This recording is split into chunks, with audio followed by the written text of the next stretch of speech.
तो प्रभु के पाने के मार्ग बहुत से हैं। आपको जो मार्ग मिला है, आप अपने मार्ग में चले तो बहुत जल्दी आपको भगवत प्राप्ति हो जाएगी। इसलिए तो ऐसा भजन तो बनता नहीं है कि भगवत प्राप्ति हो जाए। हां, इसीलिए नहीं बनता कि आप भगवत प्राप्ति करना नहीं चाहते। ऐसा बनेगा कैसे? भजन में आसक्ति होने से। तो भजन में आसक्ति कैसे होगी? लगातार भजन का अभ्यास करने से। ये जोर की बात है। भगवत प्राप्ति कैसे होगी? भजन में आसक्ति होने से। भजन में आसक्ति कैसे होगी? लगातार भजन का अभ्यास करने से। बिल्कुल पक्का भगवत प्राप्ति है इसमें। भगवान भी कह रहे हैं, अभ्यास योग युक्तेन चेतसा नान्यगामिना। अगर आपने ऐसा अभ्यास बना लिया कि नाम मंत्र से आपका मन हटा ही नहीं, तो बहुत जल्दी भगवत साक्षात्कार हो जाएगा। लगातार जो भजन करने की आसक्ति पैदा करता है, उसकी भजन में आसक्ति हो जाती है। और जो बिना भजन के परम पद प्रेम प्राप्त करना चाहता है, वो मूर्ख है। पूज्य बाबा कह रहे हैं, वो मूर्ख है बिना भजन के। जैसे प्रायः सत्संग में कहते हैं कि आखिरी चिंतन करो कि तुम्हारे पास क्या जाएगा, मरना तो है ही। किसी ने कहा मरना तो है, मौज लेके मरेंगे, ऐसे कैसे मरेंगे? यह है मूर्खता। मूर्खता क्या प्रेरित कर रही? मरना तो है, मनमानी आचरण करके मरेंगे ना। वो समझता है मरने के बाद सब झंझट खत्म। नहीं, मरना कोई झंझट खत्म नहीं है। मरने का मतलब जो आपको अवसर मिला था मानव देह का, वो छिन गया, अब अन्य योनियों में जाओगे। तो ऐसी कमाई करो कि अन्य योनियों में जाना ही ना पड़े। आप अपने निज घर में आ जाओ, भगवत धाम में आ जाओ, आप अपने निज स्वरूप को प्राप्त हो जाओ।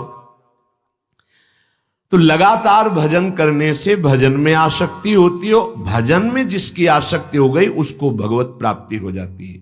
जो भजन नहीं करना चाहता, परम पद चाहता है, या प्रेम चाहता है, या सुखी होना चाहता है, वो मूर्ख है। उसे कभी ऐसा प्राप्त नहीं हो सकता, न प्रेम, न परम पद, न परम सुख। क्या करे?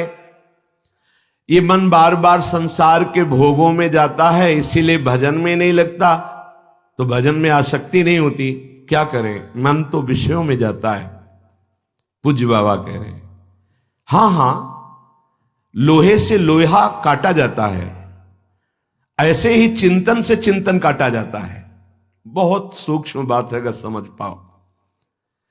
जैसे लोहे की छेनी से लोहे के हथौड़े का प्रहार और किसी भी लोहे को काट दो, ऐसे ही लोहे से जैसे लोहा काटा जाता है, ऐसे चिंतन से चिंतन काटा जाता है। जब हमारा सांसारिक भोगों का चिंतन हो रहा है, उस समय भगवत चिंतन से हम काट रहे हैं उसे। बार बार बताया है कि यदि नाम जब चल रहा है, आपका चिंतन गलत हो रहा है, तो कुछ नहीं कर पाएगा।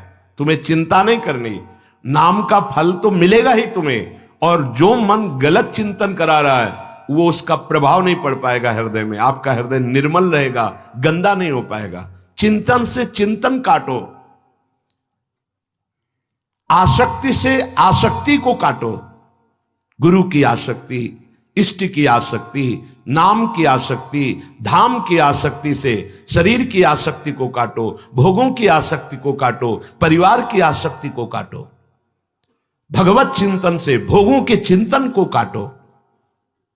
बहुत सुंदर उपाय बता रहे हैं महापुरुष जन, यदि पकड़ पाओ।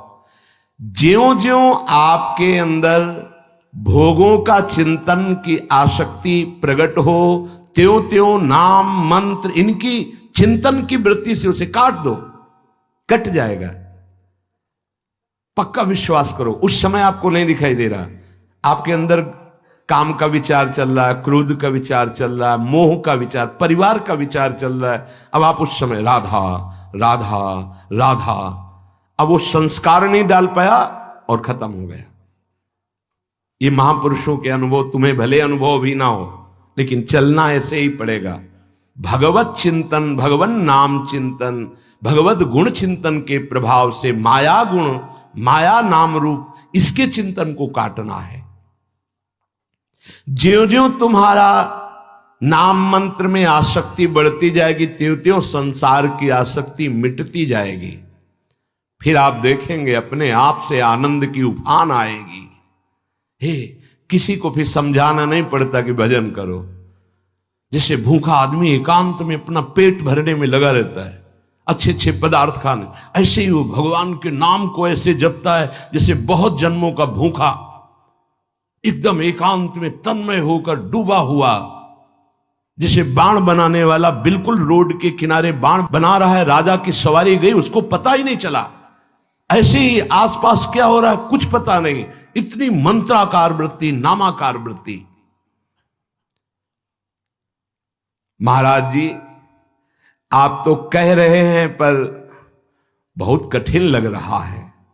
आप तो कह रहे हैं पूज्यपाद उड़िया बाबा से, आप कह तो रहे हैं पर बहुत कठिन लग रहा है। हां, इसलिए कठिन लग रहा है कि तुम्हें परमात्मा प्राप्ति की रुचि नहीं है, इसलिए कठिन लग रहा है। भोगों में रुचि है, परमात्मा प्राप्ति की रुचि नहीं है। अरे जिसको इष्ट प्राप्ति की लालसा जगती है, रुचि जगती है, वो निरंतर उनका चिंतन करने में ही पूरा प्रयास करता है। हम जिसकी निरंतर अभ्यास भावना करते हैं, पक्का वो वस्तु हमें प्राप्त हो जाएगी। देखो, जैसे हम आंवला नाम लिया तो आंवला का आकार हमने देखा इसलिए आ गया, और अगर चखा है तो स्वाद भी आ गया। ना आंवला है ना हमने चखा है, लेकिन दोनों चीजें आ जाएंगी, जबकि वो प्राकृतिक है। अब राधा हमने कभी देखा नहीं, कभी स्वाद नहीं चखा प्रेमामृत समुद्र का। अब ये नाम की पूरी एकाग्रता, तो ये वैसे ही रूप ले आएगा और वैसे ही रसास्वादन आपको कराने लगेगा। पर पहला इस नाम का प्रभाव होता है पाप और पाप प्रवृत्ति का नाश, इसलिए धैर्य रखना। बिल्कुल जैसे आंवला कहते, आंवला सामने झलकने लगता है और उसका स्वाद आने लगता है, ऐसे एक दिन स्वामिनी जी का रूप झलकेगा और स्वामिनी जी के चरणों का प्रेम रसास्वादन होने लगेगा। विश्वास कीजिए। महाराज ये तो दिव्य दृष्टि की बात कही आपने कि नाम जपते ही रूप प्रकाशित हो गया और रूप देखा तो दिव्य दृष्टि से देखा जाएगा। तो ये दिव्य दृष्टि कब प्राप्त होती है? मतलब भजन करें तो कितना नाम जप करें जिससे दिव्य दृष्टि प्राप्त हो जाए। तुमको इससे मतलब नहीं, तुमको सिर्फ हर श्वास भजन करना है, ये नियम लो। ऐसा बाबा ने क्यों कहा? संख्या क्यों नहीं बोली? क्योंकि ऊब जाओगे। पक्का कहा था कि इतने में तो दिव्य दृष्टि जागृत हो जाएगी, श्री जी के दर्शन हो जाएंगे, झंझट खत्म हो जाएगी, हर विकार से छूट जाएंगे।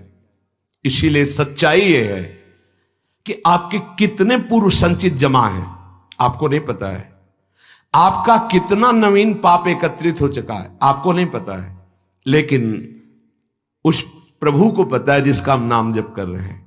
अब जितना नाम जप करते जाएंगे वो साफ होता चला जाएगा। अब किसका कितना है इसलिए नंबर नहीं बताया जा सकता, संख्या नहीं बताई जा सकती। इतना संख्या पूरा करो, इतना नंबर अंक पूरा करो, आपको भगवान की प्राप्ति हो जाएगी। ये लगाने के लिए भले बोल दिया जाए, हो सकता है आपका आर्त भाव से पुकारना करोड़ों नाम के बराबर हो जाएगा। इसलिए इसकी संख्या नहीं बोली बाबा ने। जैसे बोले कि 3.5 करोड़ नाम जप कर लो। अगर आपका भाव नहीं बन रहा है, 3.5 करोड़ नाम जप कर रहे हो, तो पहले पाप नष्ट करेगा, भाव बनाएगा। क्योंकि बिना भाव के भगवान का साक्षात्कार नहीं होता। और हो सकता है कि वो इतना दैन्य हृदय का है कि कुछ ही समय तक आर्त भाव से पुकारा और श्री जी मिल गई। अब उसके आगे तो इसीलिए संख्या नहीं, आपकी तन्मयता काम करेगी। एक बार सत्संग में सुनाया था कि एक बट वृक्ष के नीचे महात्मा भजन कर रहे थे और एक पीपल वृक्ष के नीचे। नारद जी वहां से निकले तो बट वृक्ष वाले ने प्रार्थना की, आप तो भगवान के पास आते जाते रहते हैं, कभी पूछना कि मुझ अधम का भी स्मरण है प्रभु को। और मुझे कब दर्शन देंगे?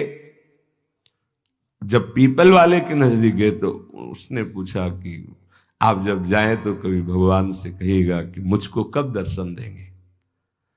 जब देवर्षि नारद जी भगवान के पास से वापस लौटे, बट वृक्ष वाले, पीपल वृक्ष वाले दोनों महात्मा दौड़ भगवान से बात की।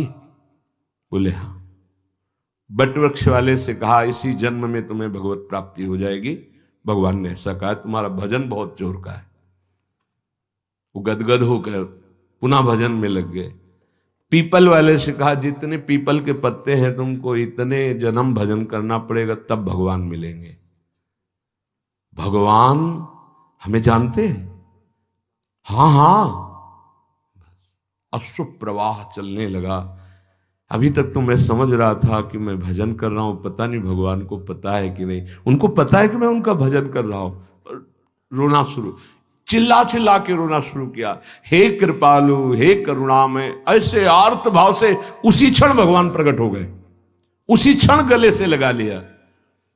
देवर्षि नारद जी ने कहा प्रभु आपने तो हमें झूठा कर दिया। आपने कहा था कि जितने पीपल के पत्ते तब दर्शन होंगे, और आप तो अभी इसको दर्शन दे दिए। बोले जितने जन्मों में भजन के बाद जो भाव आना था उसका अभी आ गया, इसलिए अभी साक्षात्कार हो गया। तो भगवान अंक से नहीं मिलते, भगवान भाव से मिलते। अब वो भाव कितनी जल्दी आ जाए, कब आ जाए गुरु कृपा से। इसलिए हमको ये नहीं देखना है कि हमारे अंदर दिव्य दृष्टि आई कि नहीं, हमें हर श्वास भजन करना है। ये बहुत खास बात है। हमारा एक ही कर्तव्य है, हर श्वास नाम जप करना है।